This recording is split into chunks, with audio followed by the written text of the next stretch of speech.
একটা মঠের বাবাজি বসে বসে রাধা কৃষ্ণ পুজো করছে, রাগ করবেন না।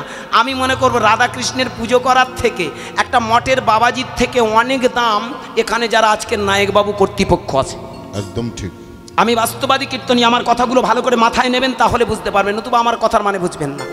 ভেবে দেখবেন, আমি মনে করবো একটা মঠের বাবাজি বসে বসে কৃষ্ণের হাওয়া করছে, নিরামিষ খেয়ে বসে বসে কৃষ্ণের নিয়ে পুজো করছে, তার থেকে আরও বড় বড় সাধক আছে, বড় বড় মহারাজ আছে, তারা হলো আজকে নায়ক পক্ষ এখানে যারা বসে আছেন। আমি কাউকে ছোট করছি না, ভালো করে ভেবে দেখবেন, একটা মঠের মহারাজের থেকে অনেক বেশি দামি এরা। কেন? ভালো করে ভেবে দেখুন, তারা পরের ঝেড়ে মন্দির হাঁকিয়ে ওইখানে বড়বাবু হয়ে পরের ধনে পদ্মানি করছে। একদম ঠিক। আর আজকের এখানে যারা কর্তৃপক্ষ, ভালো করে ভেবে দেখুন, রাস্তায় রাস্তায় পাড়ায় পাড়ায় ঘুরে ঘুরে একটা ভান্ড তৈরি করেছে, করেনি? একটা ভান্ডার তৈরি করেছে, এমনকি নিজে যদি ডেপিসিট হয়, ভালো করে ভেবে দেখবেন, যে টাকাটা ডেপিসিট হচ্ছে সেই টাকাটা অনেকে আছে তারা বলছে আমি দেব, গাঁট থেকে দেব। ভালো করে ভেবে দেখবেন কত বড় মহান এরা। নিজের ঘাটের টাকা নিয়ে আজকে নররূপী নারায়ণের সেবা হচ্ছে, হচ্ছে না বলুন? এই আজকের বলুন আমি গান করতে এসেছি, টাকাটা নিয়ে যাব। তবে এখনকার তো আমরা কীর্তনিয়া নই, আমরা তো সিটিং বাজ। হরিবাসরও বাঁচলো, কর্তৃপক্ষ মূল্য, ওদের দিকে আমাদের আর তাকানোর সময় নেই। প্রশ্ন, যে বেশি টাকা নেবে সে বড় কীর্তনিয়া। আপনাদের মাথায় একটা পোকা ঢোকানো হয়েছে। কি পোকা? যে পোকাটার নাম হলো ভীমরতি পোকা। আচ্ছা, দেখবেন যে বেশি টাকা নেবে সে বড় কীর্তনিয়া। একদম ঠিক। এরপরে দেখবেন বিনবিন করে লোক ছুটে আসবে, চল যাই, বাবু আসছে, অমুক বাবুর গান শুনবো।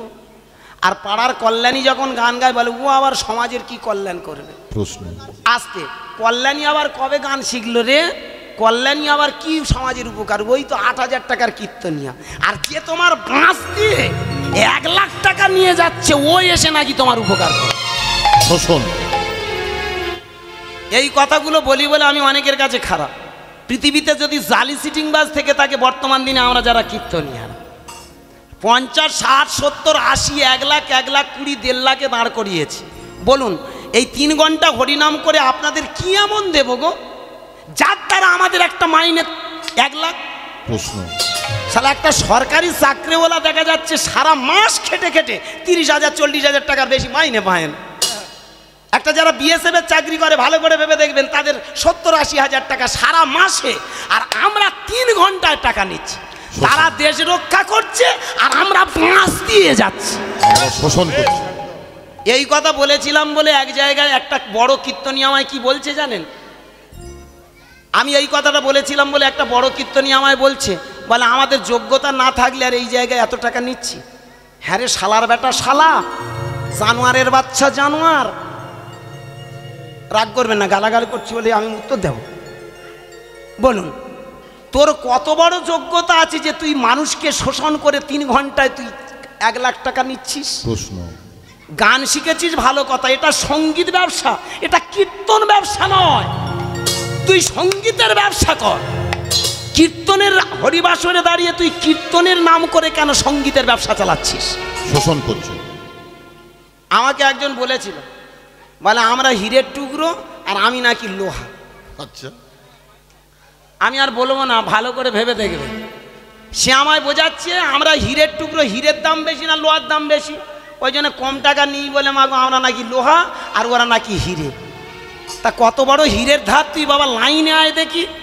প্রশ্ন, 34 বছরের কীর্তনিয়া, কম টাকা গান গাই বলে মাগো আমাদের দাম নেই। আর 20 বছর গান শেখেনে তারা শালা সব নিচ্ছে কত, 1 লাখ 1.5 লাখ।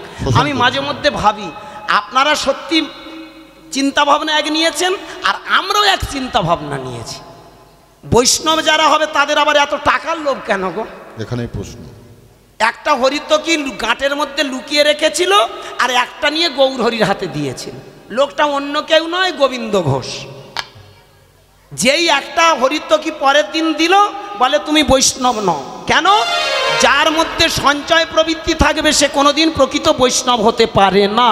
একদম ঠিক। সে সমাজের প্রকৃত ধারক বাহক হতে পারে না। কি তাহলে যারা এখানে চৈতন্য নিয়ে 60-70, 1 লাখ টাকা নিচ্ছে, এরা কোন গোবিন্দ? এটা শোষণ। এই জন্য আমি লোহা হয়ে হীরের টুকরোগুলো একটু কুচে রেখে চলে যাব। হ্যাঁ বাবা, একদম ঠিক। আমার ধান্দাই এটাই। আমার শেষ ইচ্ছা, যেহেতু আমি লোহার টুকরো, আমার তো দাম নেই, হীরের টুকরোগুলো কুচে রেখে যাব। ঠিক ঠিক জানি না, আমার দরকার নেই, আর আমার আশা লাগবে না। পৃথিবীতে হয়তো আমি আর আসবো না, শুধু পা দুটো জড়িয়ে ধরে বলবো আমার কথাগুলো একটু শুনে রাখুন, মনে হয় ভবিষ্যতে কাজে লাগতে পারে। যেভাবে আমরা শোষণ চালিয়ে যাচ্ছি, সমাজ সংসারটাকে শেষ করে দিয়েছে। পাড়ায় পাড়ায় বলুন, রাস্তায় রাস্তায় ভিক্ষা করে আমার বাবা ঠাকুর আজকের হরিসভাগুলো করছে। আমরা 3 ঘন্টায় 50, 60, 70 হাজার নিয়ে যাচ্ছি। বলুন আমাদের এটা কত বড় বেঈমান বলুন তো, কত বড় অপরাধ বলুন তো, কত বড় সমাজের পক্ষে ক্ষতিকারক বলুন তো। একদম ঠিক। অথচ আপনারা মুখ বুজে সহ্য করছেন। বেশি টাকার কীর্তনিয়া না আসলে লোক জড়ো হবে না। দোষটা শুধু কীর্তনিয়ার নয়, এদেরও খুব ইচ্ছা, আচ্ছা। এদের ঝোঁক খুব। ঠিক ঠিক বড়বাবু না আসলে আমাদের লোক হবে না। তা তুমি লোক জড়া কীর্তন করে আর সমাজটাকে কেন বাবা ধ্বংস করছে? অশান্তি হয়ে যাচ্ছে। আমি অনুরোধ করব, পা দুটো জড়িয়ে ধরে বলবো, দুই পক্ষকে বলবো, বাবা একটু বিবেকটাকে জাগ্রত করো, তারপর হরিনাম দাও। তা না হলে সঙ্গীতের ব্যবসা করে কীর্তনের নামে আমরা শোষণ করে চলে যাব। নিতাই গৌর হরি বল। আমি অনুরোধ করব, আজকের বৈষ্ণব যদি থেকে থাকে আমার বাবা ঠাকুরা, ভালো করে ভেবে দেখুন। একজন মঠের বাবাজির যার ক্ষমতা নেই, সেটা আজকের এখানে লক্ষ্য করে দেখবেন। আমরা তো চলে যাব, খুব ঠান্ডা মাথায় ভেবে দেখুন তো, পাড়ায় পাড়ায় ভিক্ষা করে আজকের এই হরিবাসরটা নির্মাণ করেছেন আমার গভর্নিং কমিটির বাবা মায়েরা। আমরা হরিনাম শুনে চলে যাব, আমরা টাকা নিয়ে বাড়ি চলে যাব। কিন্তু এই পাগলগুলো দেখেছেন, এই চটটা পেতেছে ওরা, আর গুড়াবে ওরা। এই গুড়ানোর সময় দেখবেন চোখে জল এসে যাবে। কালকে সকালবেলা যখন চটগুলো গুড়াতে আসবে না, কাঁদতে কাঁদতে চটটা গুড়াতে গুড়াতে একটাই কথা বলবে, হে ভগবান, কত মানুষ এসেছিল, কত মানুষ শুনে গেল, তুমি বিশ্বটাকে ভালো রেখো প্রভু, সবাইকে তুমি সুখে রেখো। দেখেছেন, নিজের টাকা খরচ করে, নিজের পরিশ্রম ব্যয় করেও চোখের জল ফেলতে ফেলতে যারা ভগবানের কাছে প্রার্থনা করে, বিশ্ব স্রষ্টার কাছে প্রার্থনা করে, হে বিশ্বপিতা সবাইকে ভালো রেখো, সবাই যেন শান্তিতে থাকে, আমার এই গ্রাম, আমার এই দেশ, এই রাষ্ট্র, এই পৃথিবী যেন সুখে থাকে। এরাই তো প্রকৃত সাধক নাকি? ওই জন্য ভালো করে ভেবে দেখবেন, যখন করোনা হয়েছিল আমাদের মতো চৈতন্যধারী লোকগুলো কেউ ছিল না। ছিল কি বলুন? কোনোদিন ছিল না। আর সেই সময় দেখবেন যারা প্রকৃত সাধক তারাই এসে না দাঁড়িয়েছিল। পৃথিবীতে আমি মনে করব, একটা মঠের বাবাজির থেকে, একটা বৈষ্ণবের থেকে, একটা নিরামিষ খাওয়ার লোকের থেকে একজন বিএসএফের চাকরি করা মানুষ অনেক দাম, অনেক বড় সাধক, অনেক বাবা। ঠিক। সে বাবা মাকে ছেড়ে, সংসার ছেড়ে নিজের আত্মবলিদান করছে। ভালো করে ভেবে দেখবেন, যারা বিএসএফের চাকরি করে আমি তাদেরকে স্যালুট করি, যারা প্রশাসন তাদেরকে আমি শ্রদ্ধা করি, যারা নার্স আছে, ডাক্তার আছে তাদেরকে আমি স্যালুট জানাই। যারা দেশ সবাই অর্থ নেয় ঠিক কথা, কিন্তু সমাজটাকে তারা ধরে রেখেছে, আজও তারা সমাজটাকে সুস্থ রাখার জন্য প্রাণপণে চেষ্টা করে। ভেবে দেখেছেন, যারা বিএসএফের চাকরি করে এই সময়টা তাদের কি পরিস্থিতি? নিজেদের প্রাণ বিসর্জন দিয়েও দেশটাকে রক্ষা করছে। আর যেই করোনা এলো, আমরা নিজেদের রক্ষা করার জন্য সব মন্দিরে ঢুকে গেছিলাম। একদম ঠিক। প্রত্যেকটা মন্দিরে চাবড়া চাবড়া তালা। বলুন, যে সময়টা করোনা এসেছিল আমাদের মতো চৈতন্যধারী আর কেউ ছিলাম? আমি তো বিশেষ করে মাগো 3 বছর ফোন সুইচ অফ করে রেখেছিলাম। আমার বউ বলে, ওসব হরিনাম টাম করতে হবে না, যে কটা টাকা কামিয়েছ আমাদের এরকম একটা করোনা কেন, 10টা করোনা আসলেও আমরা খেয়ে শেষ করতে পারবো। হ্যাঁ গো, 3 বছর, 19, 20, 21।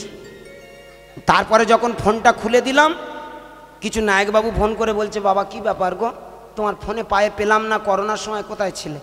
তা আমরা তখন বলেছি, আমি একটা কথা বলেছি, আমি জলে পড়ে গিয়েছিলাম। না না, আমি নয়, আমার ফোনটা। মাগো, ফোন জলে পড়েছে, আমিও পড়েছি। আস্তে, ফোনও জলে পড়েছে, আমিও পড়েছি, তবে এই জলে নয়, আতঙ্কের জলে পড়ে গিয়েছিলাম।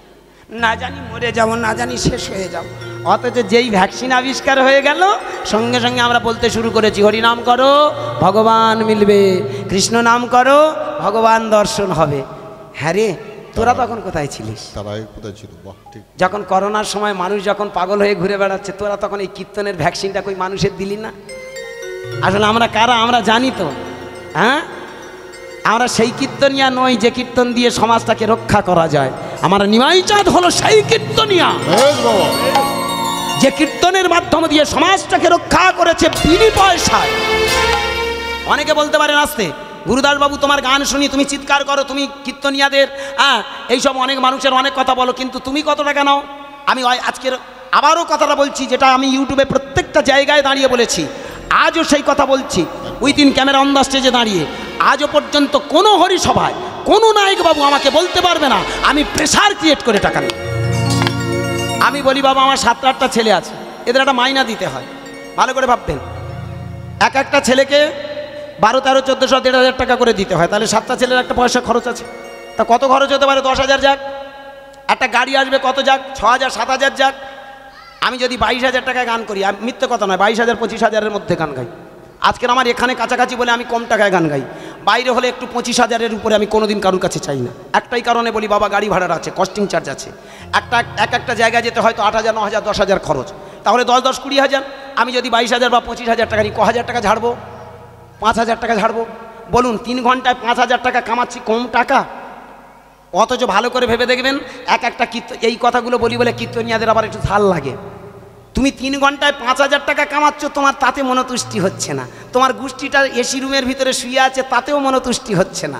আরও চাই, বলুন 50,000 টাকা যদি কীর্তনিয়া এসে কীর্তন করে, সে কি সম্প্রদায়কে টাকা দেবে? 20 টাকা চেয়েছিল বলে একটা বড় কীর্তনিয়ার দলে একজন করতাল বাজাতো, 20 টাকা চেয়েছিল বলে তুই চলে যা, তোর মতো মাল আমি খুঁজে নেব। ভালো করে ভেবে দেখুন আমরা কত নিখুঁত জানোয়ার। বাঘ থাকে বনে, থাকে সে মনে, রক্তের স্বাদ পেতে চায় ক্ষণে ক্ষণে। বাঘ যেমন একটা পশু থাকে, আমাদের মনেও একটা পশু বাস করে, আমরা সেই পশুটার কবলে পড়ে গেছি, সেটা হলো লোভ। একদম ঠিক। আজকের আমরা নিজেরাই লোভী, মানুষকে কিভাবে শেখাবো? আমরা নিজেরাই আজকের শেষ হয়ে যাচ্ছি, অর্থের লোভে আমরা জর্জরিত, মানুষকে আমরা সেখানে মুক্তির স্বাদ দেব কি করে? একদম ঠিক। প্রয়োজন আছে, অর্থ নাও দুঃখ নেই, কিন্তু অর্থটা যেন আনলিমিটেড না হয়। আমি অনুরোধ করবো আজকের ভক্তমণ্ডলী, বাবা মায়ের, আপনারা চিন্তা ভাবনা করবেন। আমি এই কথাগুলো কেন চিৎকার করি জানেন?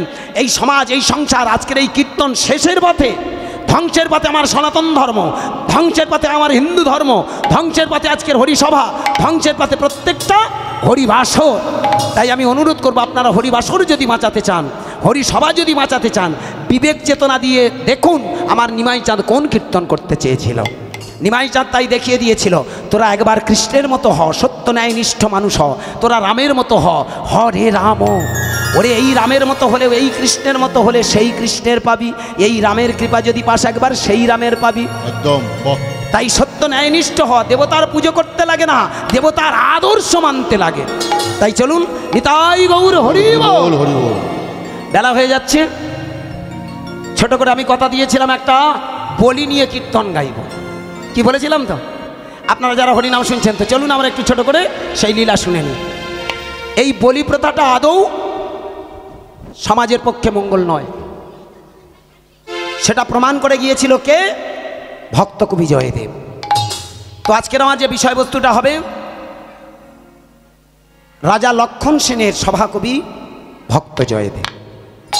লীলাটা আপনাদের কাছে হয়তো অনেকের কাছে আনকমন, অবশ্যই আনকমন লীলা। এটা আমার পেয়েছিলাম আমার শ্রদ্ধেয় গুরুজি, তত্ত্বের বিশারদ, যিনি আমার ইহকালের গুরু, পরকালের গুরু, আমার কবিগান, আমার তর্জাগানের গুরু গোপাল তর্জাদার। আপনারা অনেকে কি তার মুখে গান শুনেছেন। আমার সেই গুরুদেব উত্তরপাড়ায় বাস, আমার গুরুর মুখে আপনারা যারা খুব বয়স্ক বাবা মা আছেন এখানে বসে, তারা তর্জা কবি গান শুনেছেন। আমি উত্তরপাড়ার সেই গোপালবাবুর ছাত্র, তো আমার গোপালবাবুর কাছে থেকে এই যে লীলাটা আমি পেয়েছি, আজকে সেটাই আপনাদের চরণে নিবেদন করব ছোট করে, কারণ এরপরে আবার টাইমে চলে আসবে দল। উঠেছি 2টোর সময়, আমি একটু বেশি টাইম গাই, কারণ এরপরে যারা আসবেন তারা অনেক দামি স্বনামধন্য কীর্তনিয়ার, তারা 3 ঘন্টা 3.5 ঘন্টার বেশি তো আর গাইবে না, 4 ঘন্টা গাইতে তাদের খুব কষ্ট।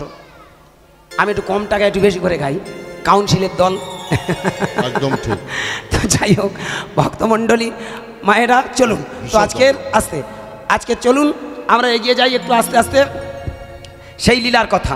রাজা লক্ষণ সেনের সভাকবি ভক্ত জয়দেব। চলুন, আপনারা জানেন আজকের দিনে এটা আমাদের পশ্চিমবঙ্গ, ওটা পূর্ববঙ্গ, কিন্তু এক সময় পূর্ববঙ্গ পশ্চিমবঙ্গ এক ছিল, কি তাই না বাবা? আমরা যারা এখানে যারা এডুকেটেড ছেলে, ভালো করে, পাকিস্তানটা কিন্তু ভারতবর্ষের অংশ, কি আফগানিস্তানটা আমাদের ভারতবর্ষের অংশ। আজকের যতই যা বলি না কেন, যা কিছু করি না, যত আমরা তো রক্তারক্তি হচ্ছে, মারামারি হচ্ছে, আমাদের নিজেদের বাঁশ নিজেরা তৈরি করে নিচ্ছি।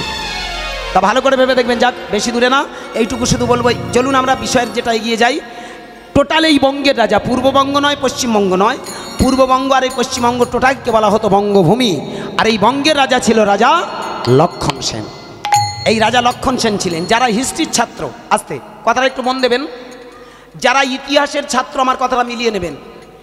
রাজা লক্ষণ সেন ছিল একজন রাজা, তার রাজত্বকাল ছিল 1189 থেকে 1205 সাল পর্যন্ত। এই সময়টার গল্প ভালো করে ভেবে দেখুন। 1200 মানে কি 12, 13, 14, 15, 16, 17, 18, 19, 2000 কি, তাই তো? ভালো করে মন দিয়ে শুনবেন, এটা 2025 চলছে। তাহলে আজ থেকে কত বছর? 1, 2, 3, 4, 5, 6, 7, 8, 9, 900 বছর আগেকার কথা। রাজা লক্ষণ সেন ছিল মায়ের ভক্ত, কালীর ভক্ত। জানো মা, প্রতিদিন গঙ্গা স্নান করে এসে ওই মায়ের মন্দির ছিল, মা কালীর মন্দির ছিল, ওই মূর্তির সামনে বসে বসে গান গাইতো আর মাকে জানাতো, মা জয় মা, জয় মা, মাগো দে মা আমার চোখের জ্যোতি, দে মা আমার চোখের জ্যোতি, দে মা আমার চোখের জ্যোতি, দে মা আমার চোখের জ্যোতি। যে চোখেতে দেখবো আমি মূর্তি ওই ধূমাবতী, যে চোখেতে দেখবো আমি মূর্তি মই ধূমাবতী, হে মা আমার চোখের জ্যোতি, হে মা আমায় চোখের জ্যোতি মা। ভক্তমণ্ডলী, ভক্তিমতী মায়েরা, চলো আপন মনে ওই বসে বসে ডাকে, জানো ওই মায়ের মন্দিরে বসে বসে ডাকে, হে মা জয় মা, জয় মা।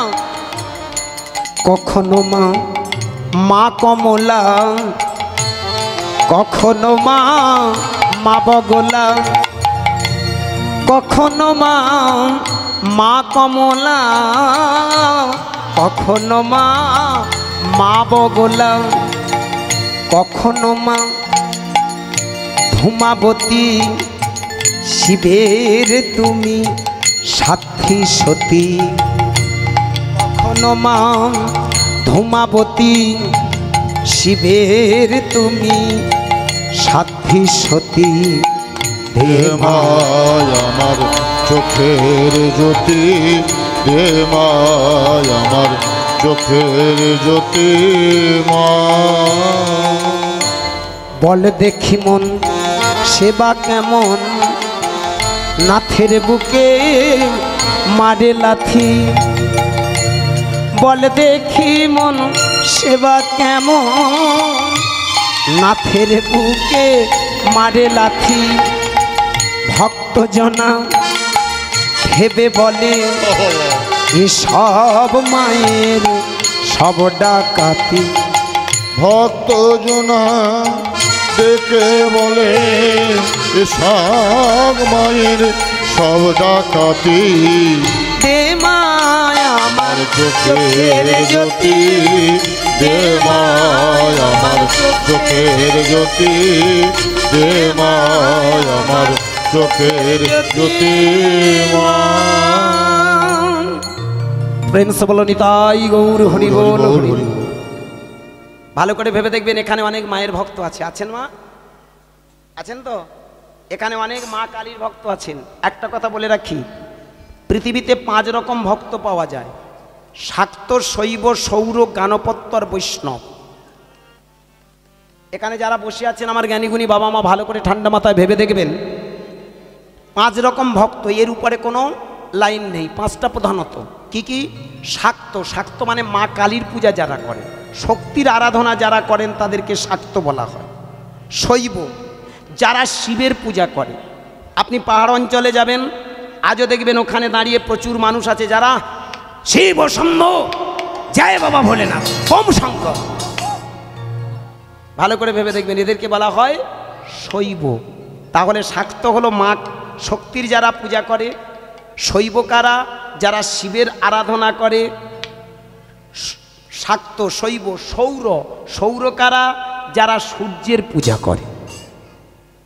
এখানে কারা কারা কপিল মুনির আশ্রম মানে গঙ্গাসাগরে কারা কারা গেছেন একটু হাত তোলা যাবে? বেশ বেশ, ও বাবা বেশ, রাধে রাধে, খুব ভালো থাকুন, দণ্ডবত। যারা গেছেন নিশ্চয়ই দেখেছেন ওখানে প্রচুর ভক্ত আছে যারা এক বুক জলে নেমে সূর্যের আরাধনা করেন। পাহাড় পর্বতে মানুষগুলো থাকেন, দেখবেন প্রকৃত বৈষ্ণব যারা হয়, প্রকৃত যারা সাধক হয়, প্রকৃত যারা সাধন ভজন করেন, তারা কিন্তু আমাদের মতো এই রকম ওই মোটাসোটা হয় অনেকে দেখবেন, কিন্তু দেখবেন তাদের মধ্যে সাধনার প্রবল আছে।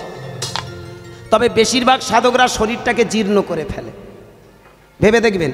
কারণ যারা একাহারী হয় তাদের কিন্তু বাইরের ওই যে মোটাসোটা হয় না, স্থূলাকার হয় না, কিন্তু ভেতরে তাদের সাধনাটা স্থূলাকার হয়। ভেবে দেখবেন, যারা ওই গঙ্গাসাগরে গেছেন অনেক ভক্ত দেখেছেন এক বুক জলে নেমে সূর্যের তর্পণ করছে, করে না? এইভাবে তারা প্রণাম করে, সূর্যকে প্রণাম করে।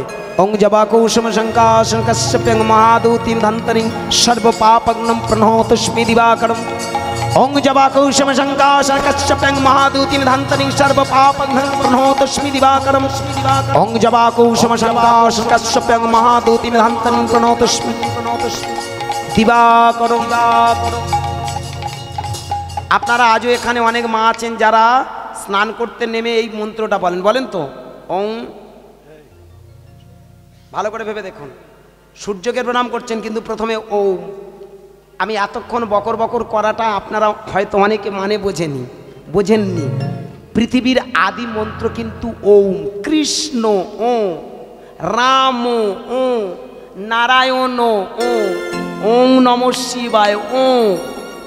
এই ওংটা এমন একটা মন্ত্র আছে যে মন্ত্রটা জপ করলে আমাদের এই যে হিউম্যান বডির মধ্যে যে ষটচক্র আছে, খুব ভাইটাল একটা পয়েন্ট, মন দেবেন, নোট দিস পয়েন্ট। এই পয়েন্টটা কিন্তু খুব দারুণ একটা পয়েন্ট, ভালো করে ভেবে দেখবেন। আমাদের এই যে হিউম্যান বডির মধ্যে 6টা চক্র আছে। পায়খানার আড়াই অঙ্গুলি উপরে মূলাধার, যেখানে প্রস্রাব করি সেটা হলো স্বাধিষ্ঠান, যেটা নাভিকমল মণিপুর, যেটা বক্ষস্থল অনাহত, যেটা কণ্ঠস্থল বিশুদ্ধ, যেটা 2 ভ্রুর মাঝখান আজ্ঞা চক্র, আর অবশেষে এইখানে আছে সহস্রা। কি ঠিক তো? যারা মার্গে আছেন আমার কথাটা বুঝতে পারবেন, সবাই মানের বুঝবেন না। আর এই মার্গে যদি না যেতে পারেন সারা জীবন হরিনাম করুন, সবটাই বৃথা। এটা হলো সূত্র। a + b হোল স্কয়ারের সূত্র যেমন আছে, আস্তে a² + 2ab + b²। এই সূত্রটা জানলে তবে যেমন অঙ্ক করা যায়। আয়তক্ষেত্রের ক্ষেত্রফল মাপতে গেলে, পরিসীমা মাপতে গেলে যেমন 2 × দৈর্ঘ্য + প্রস্থ, এই সূত্রটা শিখতে হয়। ঠিক আমাদের হিউম্যান বডির মধ্যে সূত্রটা জানতে হয়। সূত্রটা কি? আস্তে খুব মন দিয়ে শুনবেন। পায়খানার আড়াই অঙ্গুলি উপরে মূলাধার, প্রস্রাবের দ্বার স্বাধিষ্ঠান, নাভিকমল মণিপুর, বক্ষস্থল অনাহত, কণ্ঠস্থল বিশুদ্ধ, 2 ভ্রুর মাঝখান আজ্ঞাচক্র, আর যেখানে তথাকথিত আজকের দিনে সাধুরা চৈতন রেখেছে। এখনও অনেকে জানে না কেন চৈতন রাখতে হয়। নামে সবাই রাখছে, আমিও রাখবো। আমি বলবো ভুল ধারণা। চৈতন রাখা লাগে না যদি তোমার ভিতরে তুমি ষটচক্রকে জাগ্রত করে তোমার মনটাকে তুমি এইখানে নিয়ে আসতে পারো। আমরা তথাকথিত তথাকথিত যেভাবে আমরা দেখছি, এই যে মালা, তিলক, শিখা, ডোর, কোপনি, বহির্বাস, চৈতন, যা কিছু দেখি এগুলো হলো প্রাইমারি স্টেপ। কথাটা ভাববেন, এগুলো বাহ্যাচরণ।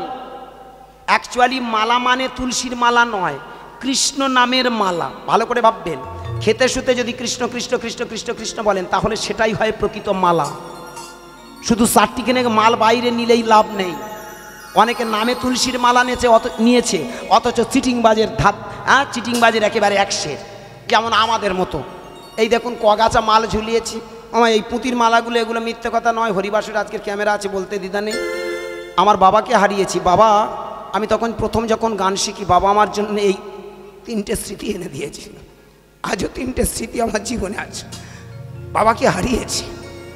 বাবা নবদ্বীপে গিয়েছিল। নবদ্বীপে গিয়ে আমি যে বছর প্রথম, আজ থেকে 33 বছর আগেকার কথা বলছি, বাবার নবদ্বীপে গিয়ে আমার জন্য 3টে জিনিস এনে দিয়েছিল, এই সেই পুঁতির মালা। এগুলো কিন্তু অন্য দামি কিছু নয়। বাবাকে হারিয়েছি কিন্তু দামি জিনিসটা হারাইনি। এটা বাবার স্মৃতি ছাড়া কিছু না। অনেকে বলে তুমি এই মালাগুলো কেন পড়ো? আমি কেন পড়ি এটা তাদের বলে বোঝাতে পারি না। আজকের হরিবাসরে দাঁড়িয়ে বলে গেলাম, এটা আমার বাবার স্মৃতি। মা জীবিত, মা বেঁচে আছেন। আমি ওপরে ভগবান আছে কিনা জানি না, আমি এইটুকু মনে করি আমার কাছে আমার বাবা মাই ভগবান। আমি জীবনে যাদের হতে আজকের এইখানে দাঁড়িয়েছি, সেইখানে আমি বলবো আমার জীবনের সব থেকে বড় ভগবান আমার বাবা মা। আজকের হরিবাসরে দাঁড়িয়ে বলবো ভক্তমণ্ডলী, কথাটা একটু মন দিয়ে শুন।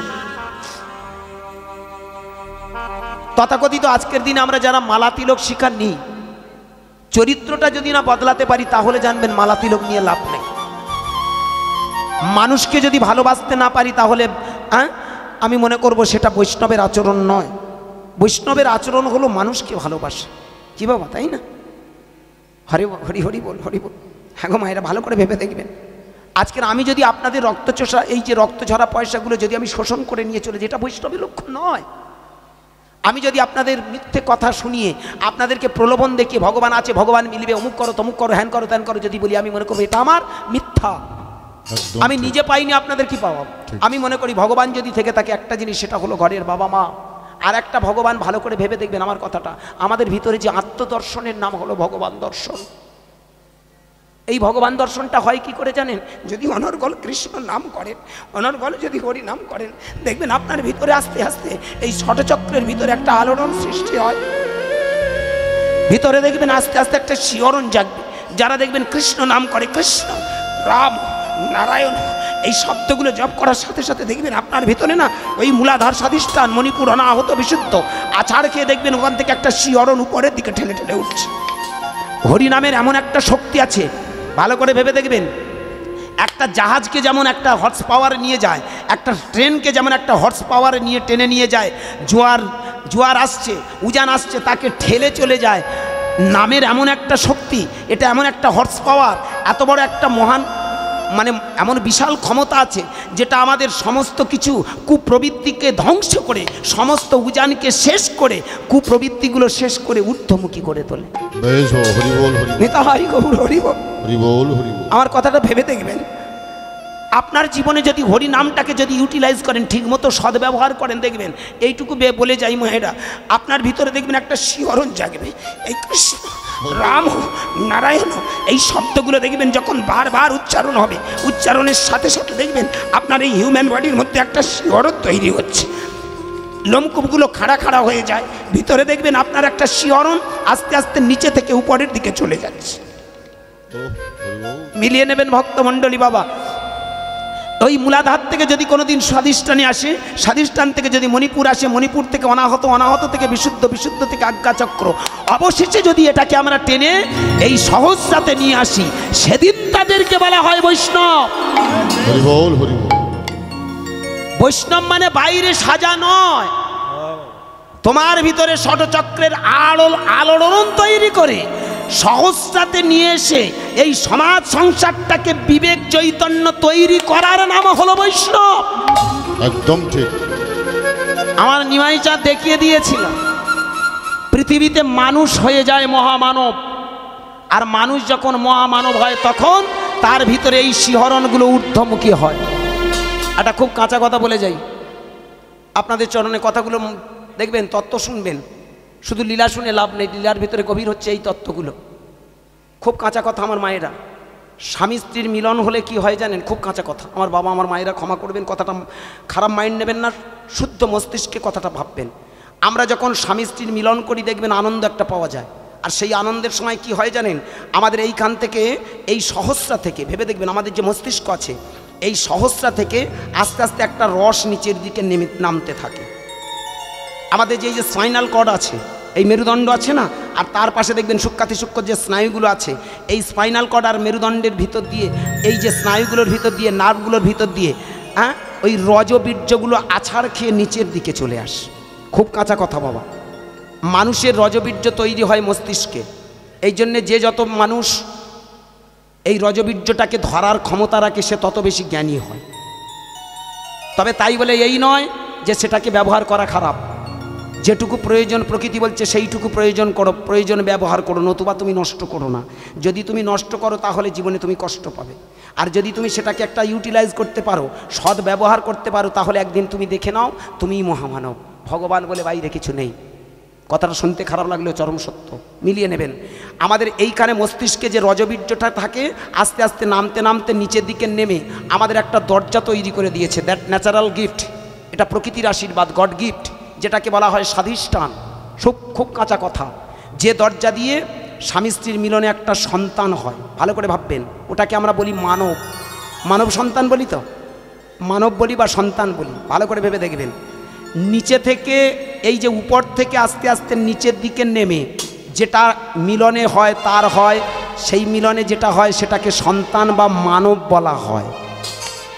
আর চৈতন্য মহাপ্রভু তথা যারা মহামানব তারা বললেন এই কৃষ্ণ নামের সাউন্ড এনার্জি শব্দ ব্রহ্ম প্রণব ধ্বনিটা যদি তোমার নিচে থেকে টেনে টেনে টেনে টেনে উপরের দিকে যদি নিয়ে যাও, যেদিন একটার পর একটা চক্রভেদ করে ওই মূলাধার স্বাধিষ্ঠান মণিপুর অনাহত বিশুদ্ধ আজ্ঞা চক্রভেদ করে যেদিন তুমি সহস্রার দিকে চলে যাবে, একটার পর একটা সহস্রার দিকে গিয়ে যেদিন তোমার ওই রজবীর্যটাকে, তোমার ওই শক্তিটাকে যেদিন তুমি ওই সহস্রাতে মিলন করবে, এদিক থেকে গেলে হয় মানব, আর ওদিক থেকে টেনে উপরের দিকে নিয়ে যাওয়ার নাম হলো মহামানব।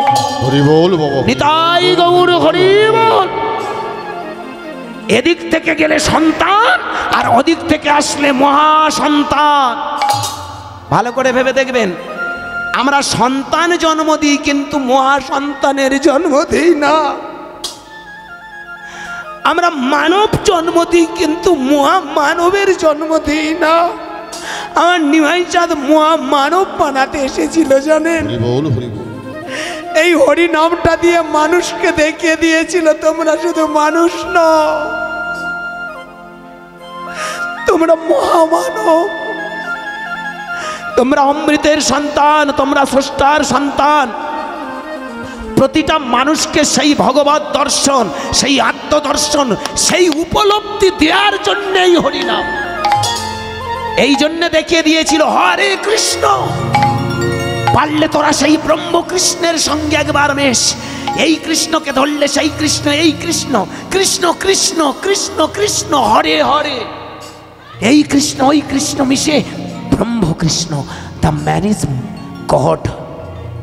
প্রত্যেকটা মানুষের ভিতরে আছে সেই ব্রহ্ম।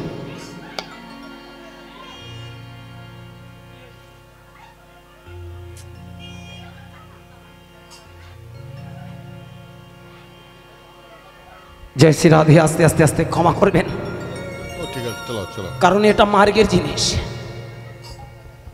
এটা একবার হারিয়ে গেলে আর খুঁজে পাই না। হরি বল হরি বল। এটা ক্ষণিকে আসে ক্ষণিকে যায়। আমি পা দুটো জড়িয়ে ধরবো, বলবো ভক্তমণ্ডলী ভক্তিমতী মায়েরা আস্তে আস্তে, ঠিক আছে এগিয়ে চলুন। তুমি চলো। তাই এইখানে দাঁড়িয়ে আসতে, এইখানে দাঁড়িয়ে আমার নিমাই চাঁদ দেখিয়ে দিল প্রকৃত যদি মার্গে তুমি পৌঁছাতে চাও তাহলে ওং শব্দটা, এই যে কৃষ্ণ ওং, ওই শব্দের ভিতরে মডিফাই করা আছে। ভালো করে ভেবে দেখবেন, আমরা যে ছেলেদেরকে আমরা বলি না এই পেটে কৃমি হয়েছে একটু ওষুধ খাইয়ে দে, ভেবে দেখবেন যে ওষুধটা খাওয়ানো হয় সে ওষুধটা অন্য কিছু নয়, ওটা হলো কালমেঘ পাতার রস। কি ঠিক তো? ভালো করে ভেবে দেখবেন, আমরা যে বাচ্চাদের যে কৃমির ওষুধ খাওয়াই ওটা অন্য কিছু নয়, ওটা কালমেঘ পাতার রস, জাস্ট মডিফাই করে ওর নির্যাসটা সেটা বাচ্চাদেরকে খাওয়ানো হয়। আমার নিমাই চাঁদ সেই বেদের মন্ত্রটা ওং কৃষ্ণ রাম, এই শব্দটা মডিফাই করে সেখানে মানুষের কাছে তুলে ধরলেন। একদিকে তিনি বললেন হরে কৃষ্ণ, একবার সেই কৃষ্ণের মতো হরে, আবার বললেন কৃষ্ণ, এই ওং শব্দটা তোমার ভিতরে লাগিয়ে দাও, অনর্গল তোমার ওই মূলাধার স্বাধিষ্ঠান মণিপুর অনাহত বিশুদ্ধ আজ্ঞা সহস্রার মধ্যে আলোড়ন সৃষ্টি করো। আস্তে আস্তে যেদিন তুমি ওই নিম্নমুখী না হয়ে ঊর্ধ্বমুখী হবে সেদিন তোমার ভিতরে পরম চৈতন্য জেগে উঠবে, তুমি ব্রহ্ম সন্তান, তুমি ব্রহ্মের করুণা পাবে। এই জন্যে নিমাই চাঁদের কীর্তন। তাই তো 500 বছর আগে দরজায় দরজায় দেখিয়ে দিয়ে গেল, যেদিন তোমার ভিতরে এই জ্ঞান আসবে সেদিন সব জাতপাত ভুলে গিয়ে একটাই জাতি হবে, তুমি বৈষ্ণব, তুমি বৈষ্ণব, তুমি বৈষ্ণব। কি বাবা, তাই না? এই জন্য চৈতন্য চরিতামৃতে কৃষ্ণদাস কবিরাজ গোস্বামী চৈতন্য ভাগবতে বললেন, যার মুখে আছে কৃষ্ণ নাম তাকে জানিবে বৈষ্ণব প্রধান। আলাদা করে বৈষ্ণব সাজতে হয় না, ওটা প্রাইমারি স্টেপ। মালা তিলক শিখা চৈতন্য এগুলো প্রাইমারি স্টেপ। প্রকৃত চৈতন্য যখন আসবে তখনই তুমি যা হয়ে যাবে তুমি বৈষ্ণব। তাই তো ভক্তমণ্ডলী বাবা মায়েরা এই ওংটাই হলো আমাদের আদি মন্ত্র। যাক, যে কথা পরিপ্রেক্ষিতে এত দূর চলে আসলাম, সময় কেটে যাচ্ছে। সূর্যের যারা ভক্ত তারা কি বলে মা? বসে বসে সূর্যের আরাধনা করে। ওং জবা কৌসুম শঙ্কাসম কাশ্যপ্যং মহাদূতিম ধান্তরিং সর্বপাপগ্ন প্রণতস্মি দিবাকরম। কি বাবা বলে তো? অনেকে 12 বার মন্ত্রটা জপ করে। কথাটার মধ্যে দেখুন, যেমন ভেবে দেখবেন মা শচী ঠাকুরানী প্রতিদিন গঙ্গায় স্নান করতে গিয়ে 12 বার জপ করত। কথাটার অর্থ কি? 12 বার নয়, কিন্তু গুনে গুনে 12 বার নয়, 12 বার। যেমন আমরা বলি বার করেছে, মেয়েটা বার করেছে। না খেয়ে থাকাটা বার নয়, ওটা তো তুমি না খেয়ে উপোস আছো। ভালো করে ভেবে দেখো, তুমি না খেয়ে আছো উপোস, কিন্তু বার করো তোমার মনের কুপ্রবৃত্তিটা বার করো, তোমার মনের ভিতরে অশুভ শক্তিটা বার করো, শুভ শক্তিটা নিয়ে এসো। এটাই বাবা ব্রত। ব্রত মানে কি? সত্যই হোক আমারই ব্রত, হব সুন্দর তোমারই মতো। কে তাই না? ব্রত মানে অন্য কিছু নয়, না খেয়ে থাকাটাই ব্রত নয়, ওটা প্রাইমারি স্টেপ। ওটা আমাদের তথাকথিত হিউম্যান বডিটাকে সুস্থ রাখার জন্যে। অ্যাকচুয়ালি মন থেকে যেদিন কুপ্রবৃত্তি বার করবেন সেটাই। আর ব্রত মানে সত্যবাতে চলা। সত্যবাতে চলুন আর মন থেকে কুপ্রবৃত্তি বার করুন, ভগবান কেন পৃথিবীর সব শক্তি আপনার ভিতরে ঢুকে যাবে। এটা প্রকৃতির স্বাভাবিক নিয়ম, ন্যাচারাল কনস্টিটিউশন। ভেবে দেখবেন স্রষ্টা যেমন আমাদের নিখুঁত কারিগর দিয়ে, কারিগরের সৃষ্টিতে আমাদের দেহটা তৈরি করে দিয়েছে, কোনো অভাব দেননি। সুতরাং দেব দর্শন ভগবত দর্শন কোনো আলাদা নয়। মানুষ তার হিউম্যান বডিটাকে কাজে লাগাতে পারলে মানুষের ভিতরে দেব দর্শনটা আপনা আপনি চলে আসে। আর তারই জন্য চৈতন্য মহাপ্রভু বললেন, ওগো জাগ নাই যোগ্য নাই নাই বলিদান, নাই যোগ্য নাই বলিদান, নাই যোগ্য নাই নাই বলিদান, যাগ নাই যোগ্য নাই বলিদান। আছে শুধু হরে কৃষ্ণ কৃষ্ণ হরে রাম, আছে শুধু হরে কৃষ্ণ কৃষ্ণ হরে রাম, ওগো আছে শুধু হরে কৃষ্ণ কৃষ্ণ হরে রাম, আছে শুধু হরে কৃষ্ণ কৃষ্ণ হরে রাম, হরে কৃষ্ণ নিতাই গৌর হরে গৌর হরে হরে হরে রাম রাম রাম হরে হরে, হরে কৃষ্ণ কৃষ্ণ কৃষ্ণ হরে হরে, হরে রাম